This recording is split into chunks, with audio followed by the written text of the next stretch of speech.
di dalamnya, dan apa yang harus ada, apa yang sumbernya dari mana, kemudian gimana caranya, lalu dibuat yang kira-kira menarik seperti apa. Mungkin ya kita semua, saya pikir yang di sini bisa memberikan masukan. Dari kami tetap siap ya, karena kami adalah santri dari Al-Munawwir juga, maka kami siap untuk membantu semuanya, sehingga kemudian apa yang ada di dalam ya kiai-kiai yang merupakan pengasuh dari Pondok Pesantren Al-Munawwir yang besar ini kemudian bisa terdokumentasikan ajaran-ajarannya ya, pasti itu. Nah kemudian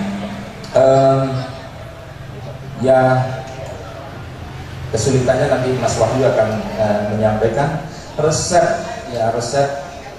sederhana sebenarnya Mbah Yai itu. Sederhana dalam arti biasanya sering bertanya, umpamanya saya kuliahnya di mana? Sering melakukan begitu. Oh ya kuliahnya begini-begini, ada masalah apa? Oh ya nggak ada, Pak Yai boten wonten masalah nopo-nopo, cuma ini saja, pokoknya saya lagi menyelesaikan. Oh ya sejauh mana skripsinya? Dan seterusnya. Bahkan nyuwun sewu, masalah pribadi pun, kadang masalah pribadi itu Mbah Yai itu juga punya merasakan. Suatu saat itu saya ya masalah yang sangat pribadi sekali, kemudian sempat dipanggil oleh Mbah Yai. Saya bilang, kamu kok bukan. Kamu kok kok kelihatan sedih, kelihatan ada apa sih? Itu biasa. Terus saya terangkan begini. Oh ya sudah, ini itu diberi saran-saran apa macam biasa itu. Jadi resepnya bagaimana beliau mendidik itu, sekali lagi saya setuju dengan Gus Wafur ya. Beliau itu mengenali santrinya. Bahkan mungkin kadang ada beberapa hal yang beliau jauh lebih mengenal kita santri daripada bapak-bapak dan ibu kita. Jadi karena memang lama di situ, kemudian diperhatikan, lalu ada sinyal-sinyal yang kurang baik, kemudian kalau ada, kemudian disapa, kemudian, nah itu resepnya begitu aja Mas Maton.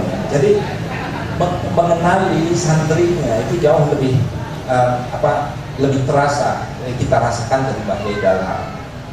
Nah, kalau pesan-pesan sebenarnya juga sederhana, tetapi sederhana itu kadang kita tidak memperhatikan. Kayak umpamanya yang rajin atau apa itu sudah biasa ya begitu. Kalau nanti ada masalah nanti ya sampaikan. Kalau ada di kuliah ada begini nanti kita bahkan sering-sering Mbah Yai Dalham itu coba di kuliah itu dapat apa, saya terangkan coba diceritakan kepada kami, kepada saya, kepada Mbah Yai Dalham. Itu dari kita terangkan bagaimana usul fikih, bagaimana umpamanya sejarah teologi Islam, misalnya beliau mendengarkan begitu seriusnya. Ya kita karena disuruh ya pokoknya berangkat aja ya kan. Kemudian kalau komentarnya seperti apa ya sudah. Nah itu jadi hal-hal yang sebenarnya itu simple, tetapi itu menjadi perhatian dari Mbah Yai Dalham. Maka sekali lagi beliau itu punya kalau bahasa seakan-akan beliau itu mengetahui sesuatu yang ke depan itu seperti apa, seakan-akan. Ya saya tidak mengerti, mungkin juga salah saya, tetapi bahwa ini sudah ada ya. Baik, nah, kita hentikan dulu sebentar ya, baik sampai Oke, yang jelas requestnya, masukannya sangat luar biasa, nanti biar kita tampung. Yang jelas memang di sini juga tidak hanya kita beda, memang untuk mencari masukan dari teman-teman semua, karena apapun yang kita hadirkan kali ini jelas jauh dari kata sempurna, baik tentang perjalanan intelektual Mbah Dalham, sikap moderat beliau ketika kecil maupun dewasa dan seterusnya sudah saya catat ya. Terima kasih. Terus Mbak Umroh dari Rembang, Rembangnya di mana Mbak? Aliori, ya, Bapak Jolan. Oke, terima kasih Mbak Umroh. Yang jelas sebetulnya di sini kita tidak ada kata sulit. Mungkin orang-orang tua kita pernah menghentikan ya, bahwa pekerjaan itu tidak akan pernah selesai kalau tidak pernah kita kerjakan. Ya, sebetulnya sederhana gitu ya. Intinya itu. Jadi kesulitan itu tidak ada tidak sulit kalau kita tidak menganggap itu sulit.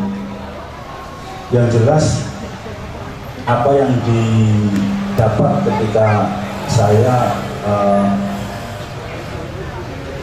bertemu dengan Bapak, terus juga selama bergaul dengan Bapak, karena terus terang di mata saya kembali lagi bahwa Mbah Dahar itu bukan hanya sekadar ya beberapa kali Bapak.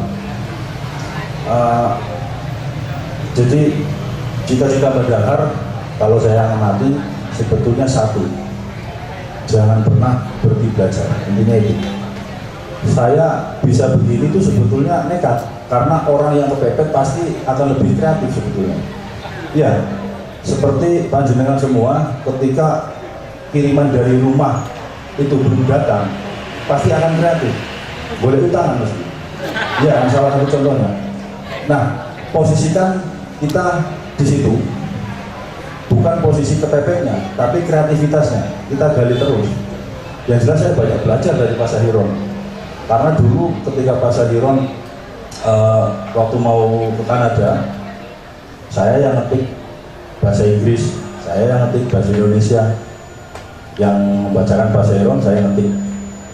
Begitu juga ketika Pak Sahiron setelah lulus dari IAIN saat itu, Pak Sahiron itu belas nggak bisa bahasa Inggris. Jadi justru belajarnya sama saya, sekalipun saya hari ini memang belas juga nggak bisa bahasa Inggris. Jadi metode Pak Sahiron yang saat itu dipelajari adalah seperti anak TK, bikin lembaran kertas kecil, di depan tulisannya buku, belakangnya bu. Berlembar-lembar saya tes, ayo Pak, jajal tak tes. Padahal ya suul adab gitu, saya bilang ke Pak Sahiron jajal tak tes gitu kan. Jadi proses itu Pak Sahiron apa ya mungkin juga mengambil pelajaran dari Mbah Dahar bahwa belajar itu di mana saja dan apa saja dan dengan siapa saja. Jadi saya hari ini sebetulnya bangga. Jadi gelar doktor pilnya Pak Sahiron MA-nya itu gara-gara saya juga. Ada campur tangan saya gitu. Iya, jadi terus terang begitu. Hampir tiap hari Pak Sahiron. Sampai saya boncengin Pak Sahiron pulang dari Kanada nabrak mobil juga sama saya. Saya yang dicek perawat, Pak Sahiron nggak apa-apa, pengen minta dicek perawat. Itu sisi lain Pak Sahiron yang belum panjenengan ketahui. Sesuai lah dengan yang disampaikan Mas Tantowi itu liberalnya kebablasan. Tapi ya itulah uniknya santri-santrinya Mbah Dahar. Ada yang lurus, ada yang bengkok dan sebagainya. Soal edit ekstrim itu Mbak, sebetulnya kita memang bisa belajar apa saja ya. Saya dulu SMP di SMP 13. Dulu waktu masih segini, masih pakai celana pendek gitu kan. Kadang karena sudah hampir kelas 3, malu juga, jadi berangkat saya sarungan. Suisi kok isi dulu, katakan cekak, dan hampir tiap semester ganti karena melarnya agak cepat. Boros akhirnya. Terus di MAN 2, terus di Akindo. Jadi nggak ada jalurnya ya. Dulu saya di periklanan gitu, yang nggak ada jalurnya sama sekali. Terus meneruskan lagi, terus bosen, kuliah kok ini, saya keluar. Jadi saya bangga hari ini tidak punya ijazah S1 itu bangga sekali. Soalnya malu ketika punya ijazah kok jadi pengangguran itu. Ya kami juga berharap teman-teman jangan ngikut saya lah, ngikutnya Pak Sahiron saja. Udah. Jadi yang jelas ketika kita berproses di buku ini, terus terang saya mendapatkan satu kekuatan luar biasa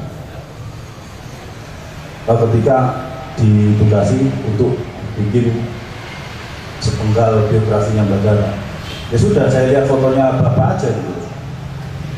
Saya lihat saya lihat bahwa bicaranya apa yang ingin saya buat ya untuk Bapak, itu aja. Artinya berikan yang terbaik kepada guru kita. Ya mungkin kalau hari ini Menteri Pendidikan Dasar Menengah kembali datangi guru, cium tangan guru, terus hormati guru, berikan sesuatu yang spesial untuk guru. Nah mungkin itu dorongan yang harus kita kuatkan ya, kita ikat sekuat mungkin. Jadi saya pikir masalah persiapan 2 tahun nanti kok sampai hari ini belum kelar-kelar, jadi mati saja gitu. Karena panjenengan belum kepepet. Coba kalau hari ini nggak hall-nya bulan depan, belum jadi, betul. Karena hall-nya hari ini tanggal 20, sebelum tanggal 20 harus jadi. Itu tadi, semakin kepepet kita akan semakin kreatif. Tapi jangan keterusan Mbak, bahaya. Soalnya kreatifnya jenengan itu kan uang habis utang-utangan, kok malah repot bayar. Terus untuk soal edit ekstrim dan lain sebagainya sebetulnya tergantung kita bagaimana memaknai dan bagaimana mempelajari. Kebiasaan saya ini hanya sharing saja ya. Pertama, saya lahirnya lebih dulu dari jenengan, jadi saya bisa belajar ke bahasa Iron, bisa belajar ke orang-orang. Mungkin itu salah satu faktor juga. Terus yang kedua, untuk dari beberapa orang saya pelajari itu, saya selalu membaca tuntas yang ditulis oleh teman-teman itu, terus ngambil satu poin, inti masalahnya apa, ya sudah saya garap sendiri. Kalau saya garap dengan orang lain, beberapa teman mungkin juga nggak jadi. Makanya ketika judulnya pun bapakku, terus gak usah ada komentar Pak, ini judulnya begini. Ya Pak Seron akhirnya menerima. Dan saya tegel-tegelan sama Pak Seron, Pak bikin kata pengantar hari ini, malam ini tak tunggu. Jadi gak ada 1 jam Pak Seron email. Ya sudah. Yang jelas kembali lagi kita melihat apa yang akan kita sampaikan. Yang jelas pokoknya banyak unsur X-nya lah Pak.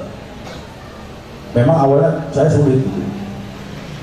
Cuman ternyata ya tangan melakukan diri gitu aja. Ya kan itu tadi, ya mungkin karena kejar tayang, deadline dan sebagainya. Yang jelas ada faktor lain. Saya disupport oleh Mas Fahmi, Mas Iso, ya pokoknya semuanya mensupport. Dan saya yakin yang kekuatan paling besar itu di situ, support dari semuanya, doa dari semuanya. Dan harapan kita juga teman-teman untuk menulis profil siapapun kiainya, saya yakin semua mendoakan dan akan bisa segera terbit. Gak usah buru-buru. Kalau buru-buru gak enak lah. Apapun kalau buru-buru gak enak. Ya hasilnya seperti ini. Waktu rumah yang kata saya. Yang jelas apa ya? Ya terus belajar lah dimanapun. Yang jelas Mbak Dahar selalu menekankan pokoknya pertama kamu tetap belajar, jangan pernah berhenti dimanapun itu. Boleh putus sekolah tapi jangan putus belajar. Yang kedua, tetaplah jadi manusia. Iya, sudah itu. Tetaplah jadi manusia, eling jadi manusia. Kalau enggak ya rusak. Ketika kita dinasihati yo minimal dengarkan sekalipun tidak dikerjakan kan, seperti itu. Itu salah satu ciri manusia. Yang jelas yang disampaikan Mbak Umroh, kita pun secara terbuka seperti yang disampaikan Pak Seron tadi. Pak Seron di sini tidak merasa jadi guru. Pak Seron hari ini dan besok-besok tetap merasa menjadi santri, dan kita semua santri. Jadi saya yakin orang yang semakin pintar itu kan semakin tampak bodohnya itu, karena pengen sinau terus. Kalau berhenti sinau ya sudah, kita akan mulai tampak tanda-tanda kebodohan. Yus bismillah, dosannya. Mungkin itu terakhir yang disampaikan Mas itu pesan ketika boyong. Ya nasihat Bapak ya seperti itu, baca tetap jadi orang, nek iso jadi wong apik. Jadi intinya tetap jadi wong, nek iso jadi wong apik. Wong elek lah tetap wong. Jangan sampai berubah dari orang. Terus apik karo kanca-kancamu, apik karo dulur-dulurmu, dan apik karo sekuae. Sudah itu. Jadi kalau saya memaknai memang itu sangat-sangat sangat biasa, sangat sederhana. Ya itulah hebatnya Mbak Dahar. tidak pernah menggunakan istilah yang aneh-aneh, malah bahkan kita sulit untuk memaknainya. Begini, malah mumet, malah ambiar-ambiar. Jadi keistimewaan Bapak adalah tetap mengutamakan kesederhanaan. Intinya, terima kasih. Nanti Mbak Umroh kapan-kapan tak dolan, tak jaluk uyah. Soalnya banyak garamnya di Kaliori. Paling tambah udang ada ya? Oh nggak punya apa? Tapi sebagai santri putri, kemudian mewakili teman-teman, saya hanya bisa menangkap bahwa Bapak itu begitu moderatnya memberi kebebasan kepada pengurus, sehingga mulai dari urusan sekolah dan lain sebagainya semuanya tuh blak-blak, pokoknya pengurus PA. Jadi yang saya tangkap sebagai perempuan, Bapak memberi kami bahwa perempuan itu tidak harus nyambung minta bantuan santri putra, paling ya mentok-mentoknya Kang Jamal. Jadi ada Mbak Ulfa, itu saksi sejarahnya, membetulkan sanyo pun harus berjibaku naik turun ke sumur yang di tengah itu semuanya dikerjakan sendiri. Jadi kalau matur ke Bapak, wis mosok ora tok iso, silakan mampet terus pun paniki yo mosok ora iso dan lain sebagainya. Jadi itu yang saya pesannya itu. Kalau tentang pesan ketika saya boyong, saya kebetulan tidak punya pesan boyong karena udah lidul ra jelas. Masih nyantri sudah nikah sehingga sering kesini, kemudian sempat boyong pos juga. Jadi pesan mana yang paling berkesan ketika saya boyong nggak ada. Hanya cuman yo wis dadi bojo, punya suami, jadi istri yang baik, begitu saja pesannya. Tapi ternyata sangat dalam. Ibu-ibu alumni perempuan besok ketika jadi istri, apalagi istri yang bekerja, ternyata tidak mudah untuk menjadi istri yang baik. Mungkin ya sangat tergantung pesan suami, tetapi saya hanya menyampaikan kira-kira yang dimaui oleh Mbah Dalhar untuk santri putrinya menjadi istri yang baik. Istri yang baik itu ya seperti dalam hadis itu. Tetapi kalau sudah bekerja, untuk selalu bisa menyenangkan di hadapan suami kan sulit. Apalagi kalau saking sibuknya tidak pernah masak, ya itu. Monggo diterjemahkan sendiri menjadi istri yang baik. Saya kira itu yang paling mengena di hati Bapak. Yang terakhir, saya alhamdulillah sekali dan benar-benar mengucapkan syukur bahwa saya bisa melalui dalam perjalanan hidup saya nyantri di Krapyak dan di Bahya Dalhar, dan kemudian sampai biografinya dituliskan. Jadi kalau tadi ada pertanyaan kenapa bisa jadi, kalau tidak ada santri yang mandegani yang hebat seperti Pak Sahiron Mas Wahyu, saya kira tidak akan pernah jadi. Oh, kita membuat skripsi, tesis, apapun namanya, kalau tidak digubui dan tidak dipepet, kalau tidak terpaksa ya nggak jadi.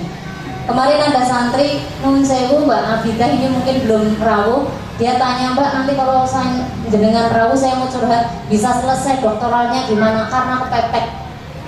Alasannya hanya itu, bukan seperti Pak Sahiro dan yang lain, karena memang intelektualitas murni yang keren gitu ya. Kalau perempuan bisa sekolah sampai setingkat itu karena kebutuhan dan karena kepepet bisa selesai. Saya kira itu, semoga menginspirasi. Mohon maaf. Assalamualaikum warahmatullahi wabarakatuh. Saya mungkin mau mengomentari pertanyaan yang terakhir saja tentang kesan boyong.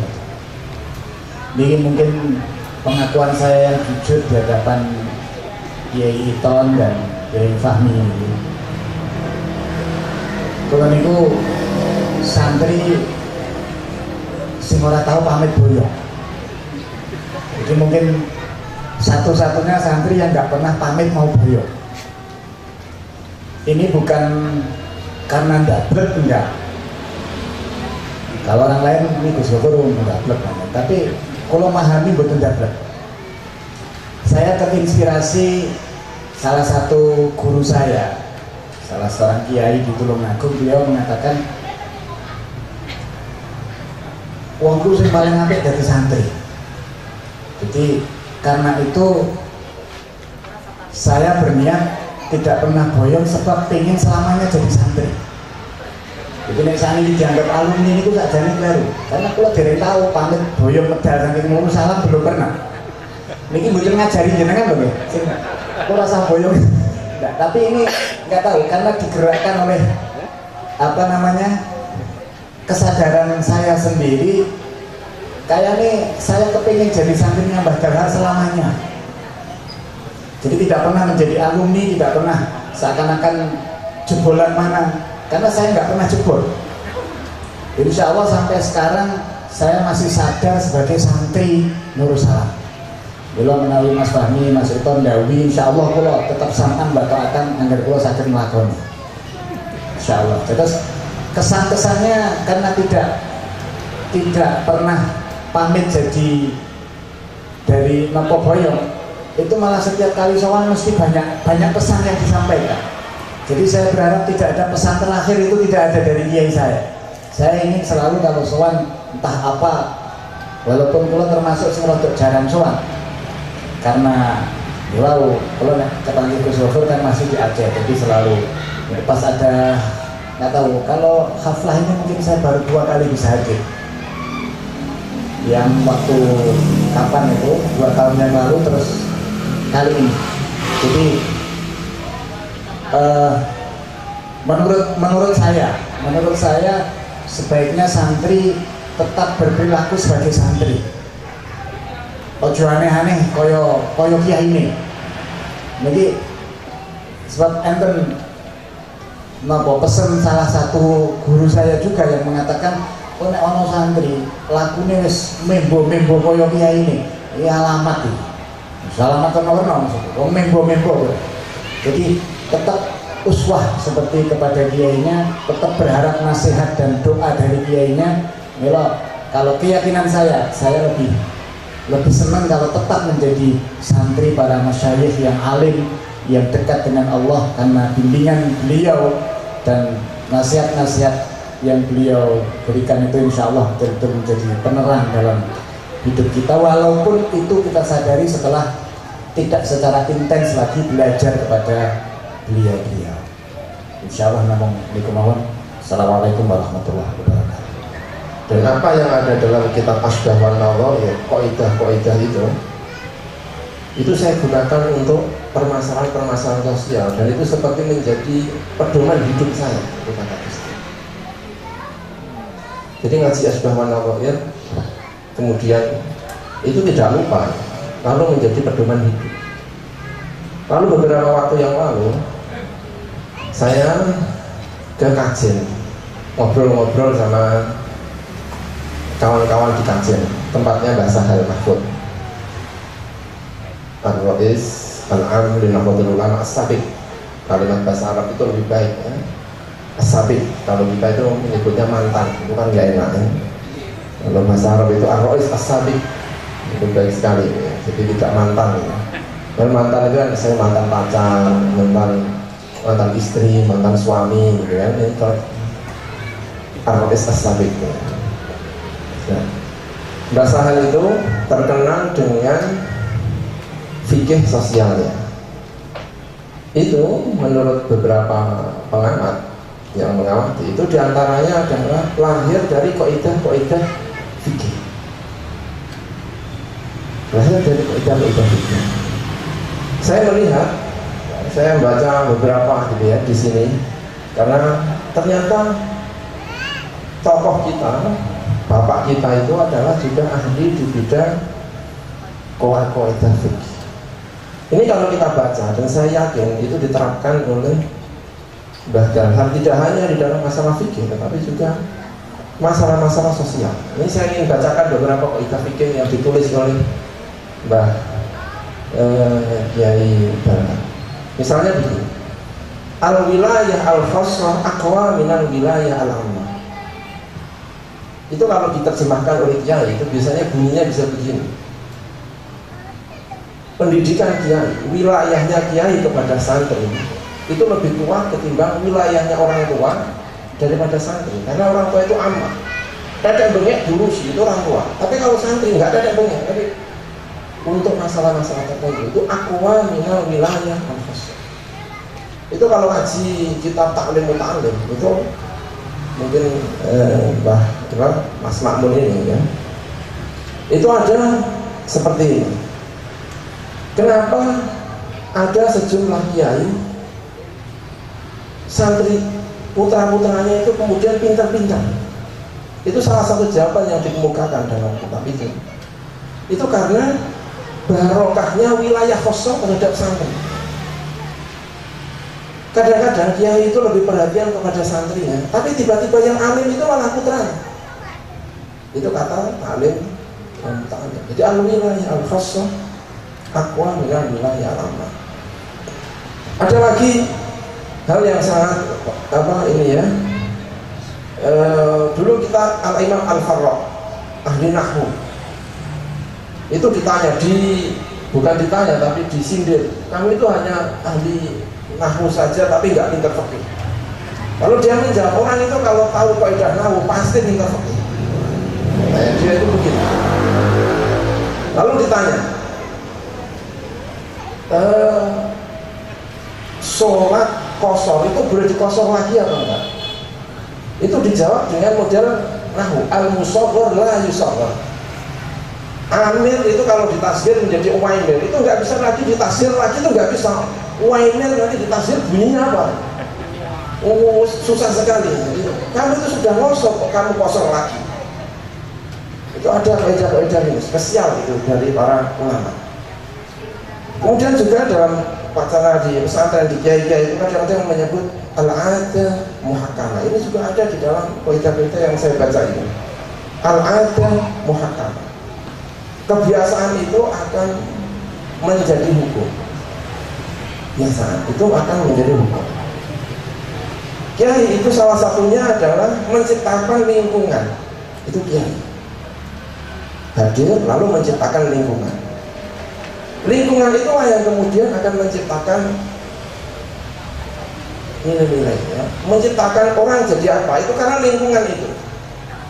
Saya melihat ada kiai-kiai yang besar yang luar biasa itu mampu menciptakan lingkungan itu, sehingga lingkungan itulah yang kemudian mencetak tidak hanya santrinya tetapi juga putra-putranya.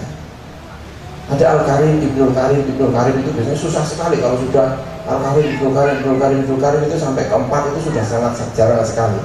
Tetapi orang-orang tertentu seperti Nabi Yusuf itu kan Al-Karim, anaknya Al-Karim, anaknya Al-Karim, anaknya Al-Karim sampai keempat. Al-Karim, Ibnul Karim itu Karim terus. Itu susah sekali, luar biasa susahnya. Tetapi itu mampu dilakukan diantaranya karena ada al-adah, ada lingkungan yang saya kira itu luar biasa. Jadi ada kaidah-kaidah, saya senang membaca ini ya, apa namanya kaidah-kaidah, dan saya percaya bahwa kaidah-kaidah seperti ini itu tidak hanya digunakan oleh kiai, tidak hanya dalam fikih tetapi juga dalam sosial. Ada misalnya saya yakin dibaca al-masghul la yushghal. Orang yang sibuk itu kalau dikasih kesibukan yang lain, itu kesibukan pertama malah nggak karu-karuan. Al-masghul la yushghal. Itu kalau tadi saya contohkan yang pertama itu, ya kok kira-kira sudah sibuk ngopain santri kok kadang betul. Nah itu santrinya bingung. Al-masghul la yushghal. Nggak apa-apa ya. Itu benar-benar saya rasakan. Al-masghul la yushghal itu. Nah, itu nanti dibaca di dalam karyanya Badana. Itu ada al-masghul la yushghal al-ini apa man istajala syai'an qabla awanihi. Di sini ada penambahan yang saya temukan itu. Ada penambahan yang saya beri walam yakun limaslahatin fi thubutihi. Itu biasanya nggak ada penyebutan ini, tapi ini ditambahin. Man istajala syai'an qabla awanihi biasanya langsung uqiba bi hirmani. Tapi ini ada penambahan walam yakun limaslahatin fi thubutihi. Saya kira karya ini tidak hanya dalam masalah-masalah fikih. Saya contohkan di bahasa hal, kemudian ada Gus-Dur, dan saya kira kita juga menemukan ternyata tesis bahwa orang yang ahli usul fikih itu bisa menjalankan itu tidak hanya ranah fikih tetapi sosial. Saya kira juga semakin terjawab. Ada Gus-Dur, ada bahasa hal, lalu ada Badana. Itu saya kira. Bagaimana keadaan Nurul Salam sekarang?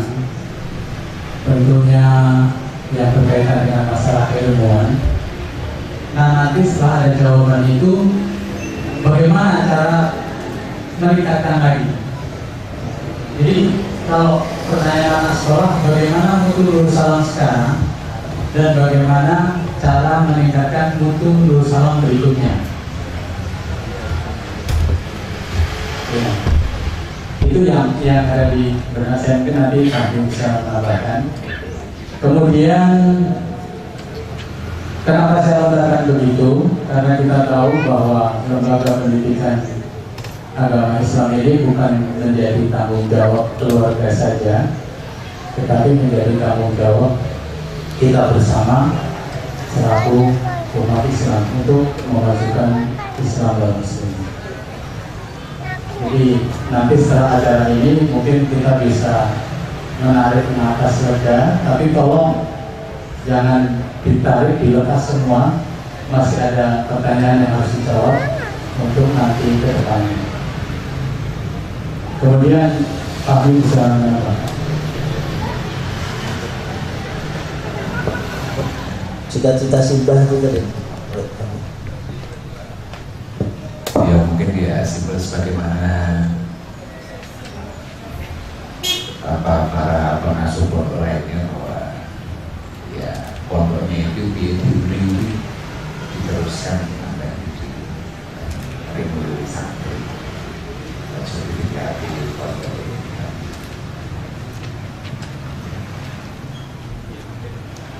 Maka kalau boleh saya usul itu alumni dimintai atau didahului oleh pengasuh untuk juga terus mengiringi Nurul Salam ini, khususnya pengajaran kitab kuningnya ya. Dan alhamdulillah saya sendiri secara pribadi sudah, meskipun belum terlalu belum istiqomah, setiap minggu, setiap malam minggu atau malam Senin ya Mbak ya, sebelum ada persiapan ini, itu sudah mengaji kitab yang pernah diaji oleh Mbah Yai Darham, yaitu Nihayatuz Zain, yang saya pernah ngaji dari beliau. Kemudian saya katakan, loh kok sekarang nggak ada Nihayatuz Zain? Lalu saya mengusulkan kepada Gus Uzi, dan kan lakukan saja yang kamu tahu dari bapak. Oke, akhirnya kemudian saya alhamdulillah meskipun belum istiqomah tetapi bisa mengabdikan diri untuk Nurul Salam dengan Nihayatuz Zain. Mas Tontowi ini memang agak beling sedikit sampai sekarang ini. Tapi kebelingan itu karena Mas Tontowi masih ada di Aceh waktu itu, dan sekarang dengan usaha keras sekarang sudah menjadi dosen UI Muslimat Kalijaga Yogyakarta. Setiap minggunya mesti ada di Yogyakarta. Barangkali Mas Tontowi juga bisa membantu seperti dulu. Nanti insya Allah akan kita upayakan gimana caranya agar dia mengajar biar tidak beling lagi. Memang belingnya minta ampun yang satu ini susah. Baik, itu belingnya tapi baik ya. Baik. Yang kedua, mungkin saya pernah ditanya sih, apakah pernah kita diberi ijazah oleh Mbah Dalham? Itu jawabnya pernah, ijazah sholawat. Dan mungkin penting bagi semua santri sampai saat ini ya, siapapun, yaitu ijazah yang sholawat husulil maram atau bulughul maram atau apalah terserah namanya ya. Tapi bunyinya itu Allahumma salli wa sallim ala Muhammad wa hasil bihi lil maram. Nah ini ijazah dari Mbah Yai Darham. Saya tidak tahu sudah masuk di dalam buku itu atau belum. Saya tidak tahu. Nah, Mas Wahyu mungkin bisa menerangkan. Mungkin ini ijazah bisa kita amalkan. Kalau tidak salah sebelum sholat itu bacaannya itu Mbak ya. Allahumma sholli wa sallim